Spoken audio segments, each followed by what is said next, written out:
কিন্তু সুনামগঞ্জের যে জীবন পদ্ধতি, কর্মপদ্ধতি, মানুষের সুযোগ সুবিধা, সেগুলো আগের মতোই থেকে গিয়েছে। প্রিয় সুনামগঞ্জবাসী, আমরা আপনাদের কাছে আহ্বান জানাবো, আপনারা সুসংহত হন।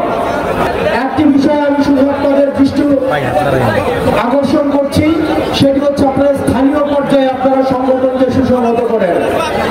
আপনাদের এখানে অলিকদার রয়েছে, সুমন ভাই রয়েছেন, তাদের হাতকে আপনারা শক্তিশালী করেন। আমরা শুনতে পাচ্ছি যারা এনসিপিতে যোগ দিতে চায় বা যারা এনসিপি করতে চায়, তাদেরকে স্থানীয়ভাবে ভয়ভীতি দেখানো হয়, তাদেরকে প্রশাসন সহযোগিতা করে। প্রিয় সহযোদ্ধা, প্রিয় সুনামগঞ্জবাসী, আপনারা স্থানীয়ভাবে সুমন ভাই অলিকদার পরামর্শ নিয়ে আপনার উপজেলায় কমিটিগুলো সুসংহত করেন, ওয়ার্ডে ওয়ার্ডে ইউনিয়নে কমিটিগুলো সুসংহত করেন।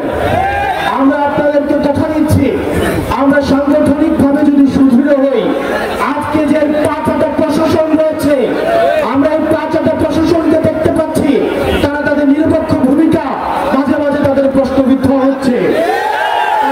আগের মতো করে আমরা জানি প্রশাসনের মধ্যে একটা অংশ রয়েছে যারা চায় নিরপেক্ষ প্রশাসন